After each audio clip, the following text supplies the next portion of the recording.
thank you for having me. My name is Martha Herring, as Ken has just said, and I'm the project director at the Cancer Trials Support Unit.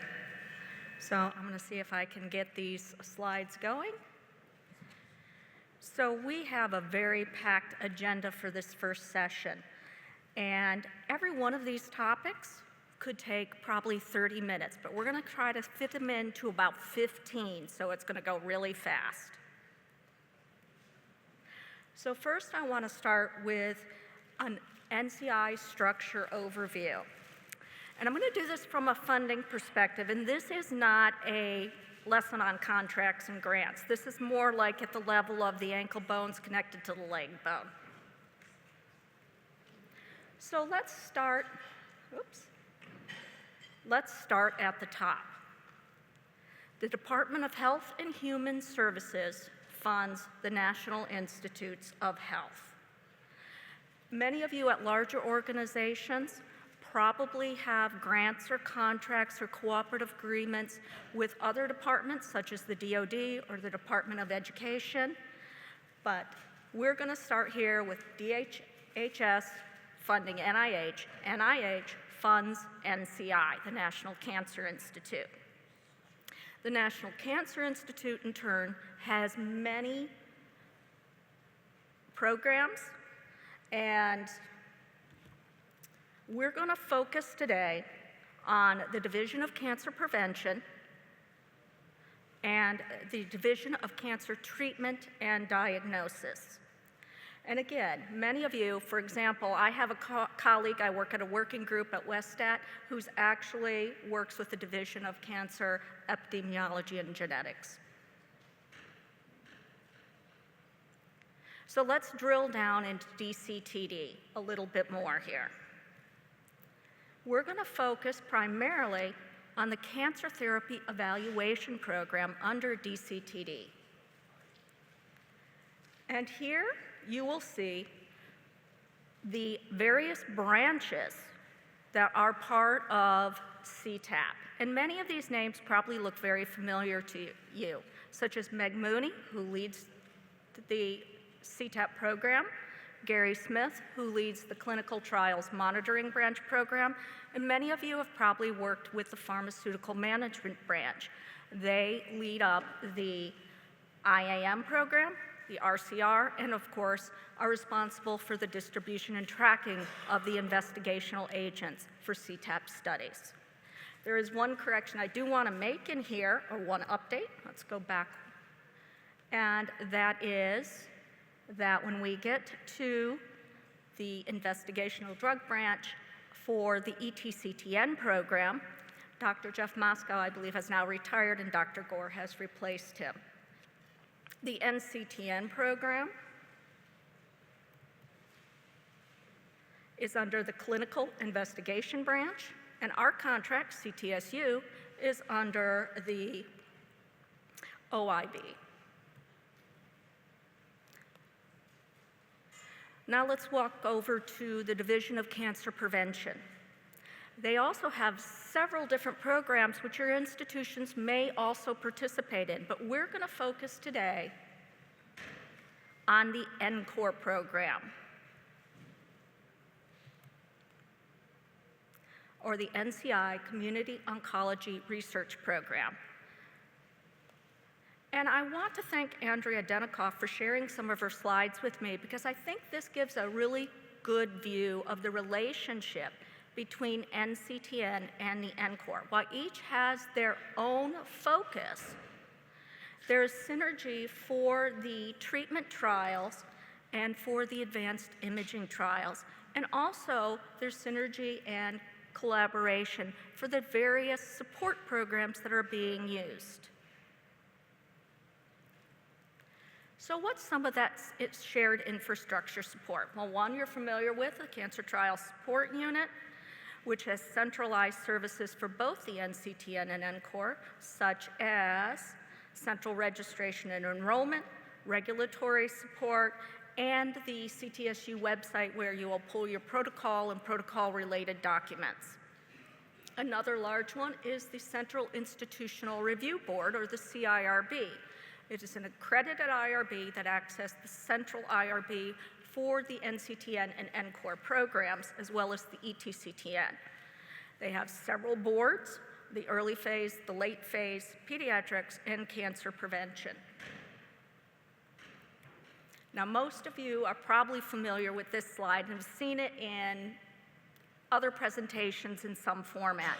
I do want to highlight a couple of additional support services that you may or may not be aware of. One is the Imaging and Radiation Oncology Corps, or IROC, and the other is the Common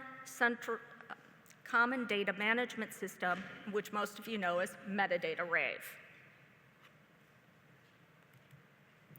So let's talk a little bit about CTSU resources.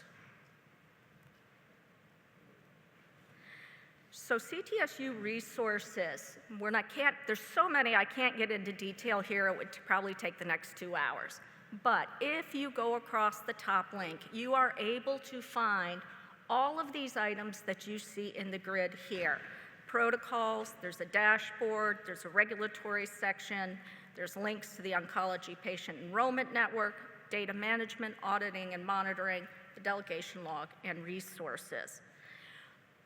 So to make this a little more interactive today, I'm going to ask some questions, and the first person to raise your hand gets a free, very cheap CTSU water bottle. And Ken has offered to take down your names because I'm not going to throw them into the crowd because you don't want to be hit by an aluminum water bottle. But I have a whole box of them, and my coworker, Lucille Patrichuk, is so sick of having them in her office, she said, take them all. So, our first question. Under which link would you find the funding sheets?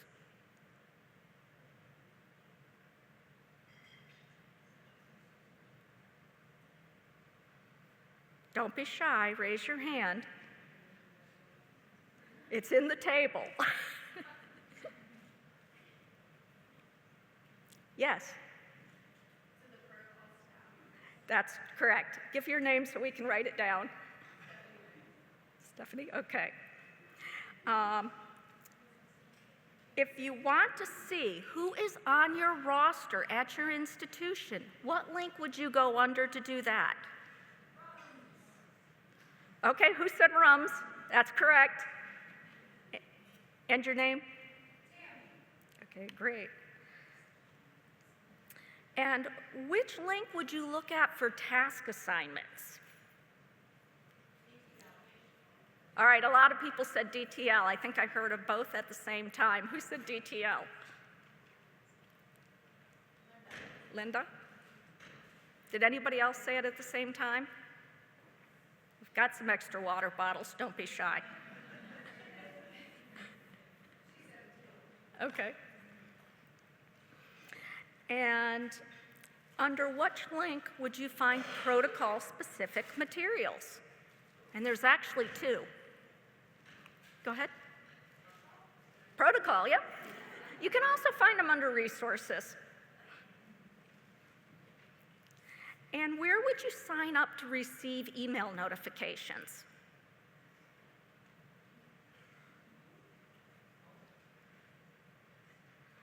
It's circled in red up there. CRISP, correct. And there's quite a few of them, and it's actually a really handy tool. And your name? Hi, Lisa. And our last question, where would you find past newsletters?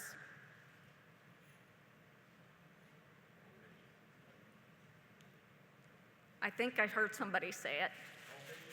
Homepage, protocol too. We have them up there as well. So great. All right. So let's go ahead and move on and talk a little bit. I do want to kind of focus on the two of our pages, and one is the protocol page because that's where you're most frequently going to come to. We do have the protocol documents, and that includes the CIRB approved documents and any LPO documents. We also have the funding information. Now that we'll go into that a little bit more a little later on in the presentation, but you do have funding information for every protocol that has cross-network cross-network participation, and even those that are only open to your organization. And then we have the drug safety and agent information.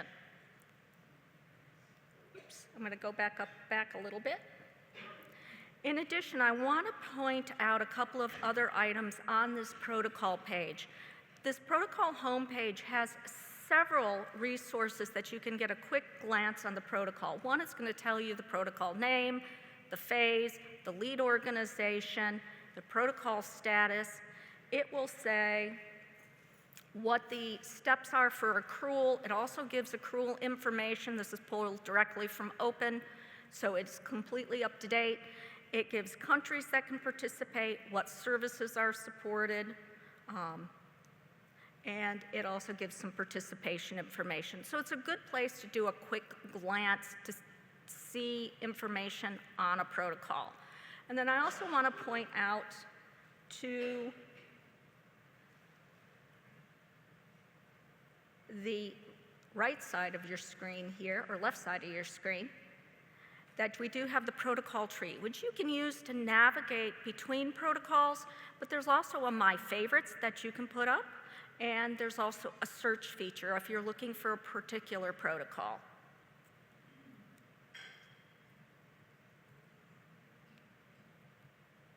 The other page I want to go over and highlight is the resources link. There are several resources here. That includes the CTSU orientation slides for new staff. Those are a very handy resource. Help topics for all the applications that CTSU supports, and the CTSU forms. I know with everything being electronic, we don't use those paper forms so much anymore, but they are up there. I also wanted to point out the CTSU materials that will include group meeting slides, training webinars, and protocol webinars. And one of my personal favorites, FAQs and acronyms in a glossary.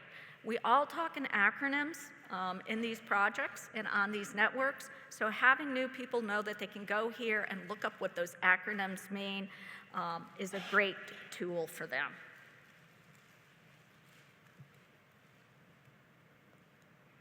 So let's talk a little bit now and move on to CTEP registration and ID.me.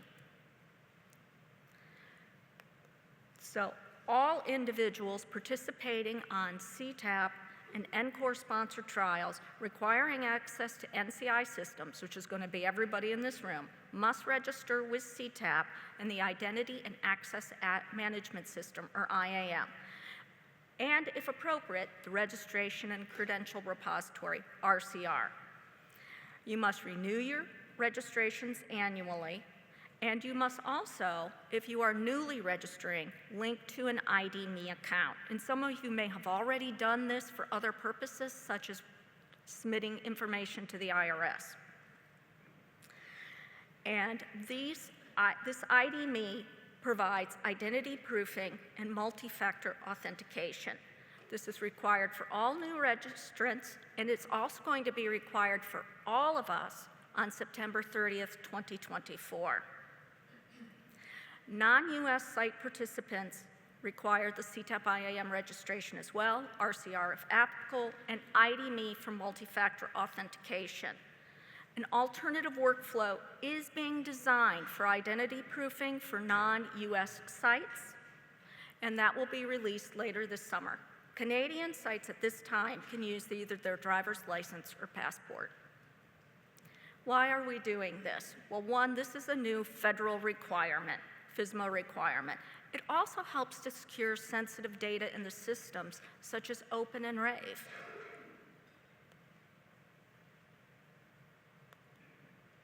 So some resources if you have questions about the ID.me process. You can go to the CTEP help desk. There's also on the CTEP pages several information pages and sheets regarding this process, and there's a dedicated CTEP website for this process. You can also look, if you're a registration coordinator, in RCR, there are reports in RCR, and there is a report in RUMS as well that will tell you whether your staff has done their ID-Me or not.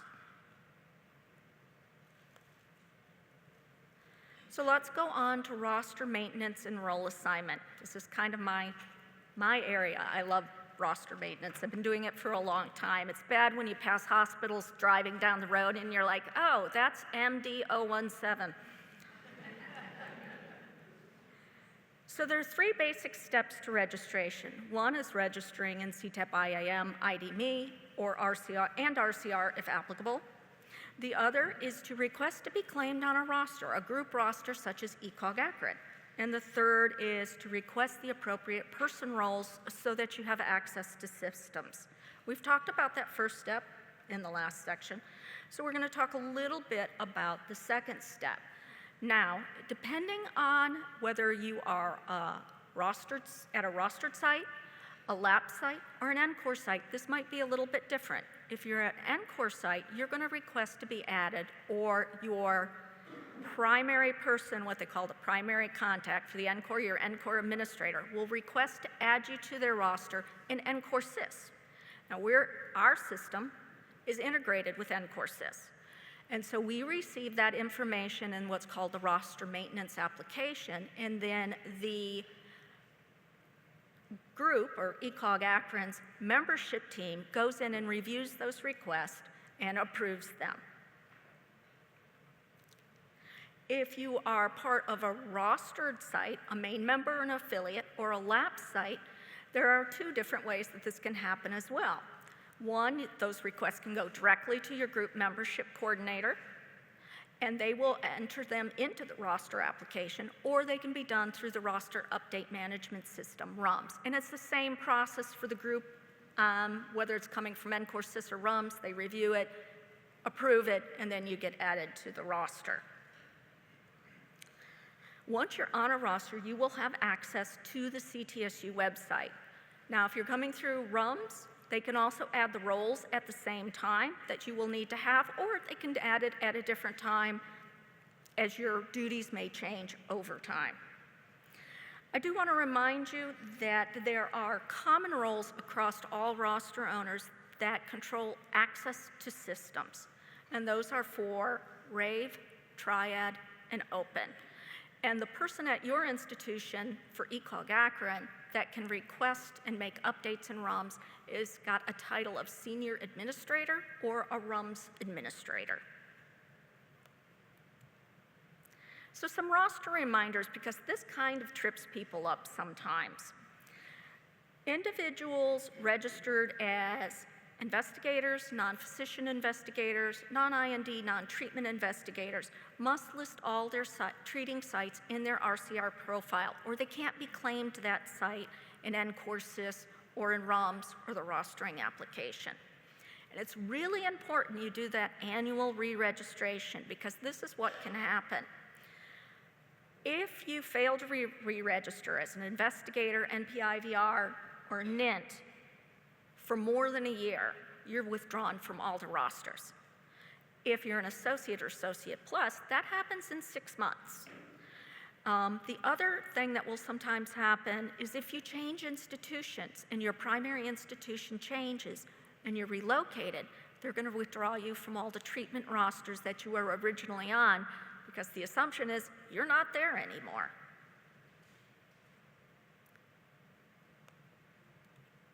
So let's move on to funding and crediting. So I said I would go back to that protocol link and drill down a little more into the funding page. There are instructions on funding. There are your funding sources. And there's a link to the national coverage analysis. Now, because it's the same group of people, I often hear that the EMR, if there's an EMR template, is also here, but it's actually not. It's under the protocol, LPO protocol documents. So if you're looking for an EMR template, look under the protocol documents. This is the funding page that gives you that information. One reminder I do want to make is If funding needs to be entered in open, it needs to be entered within 1 year. So don't lose out on your funding. Get in there and get it entered.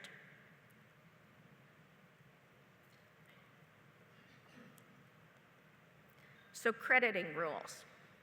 There is in the open materials an access and crediting guideline. You can review that, but just some high-level ones to remember. Credit the lead or participating organization that the site and the credit investigator are a member of.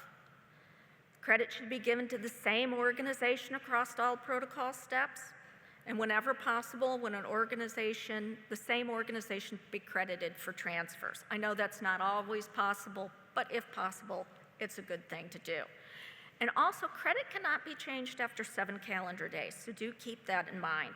A couple of other special crediting rules. If you're a Canadian site, you must credit the organization or the group that holds the CTA in Canada.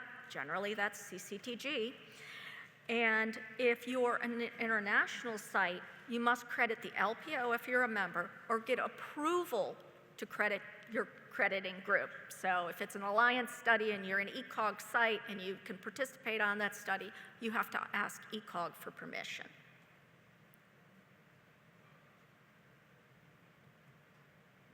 And that finishes up my section, an overview, and I think I got it done in 15 minutes.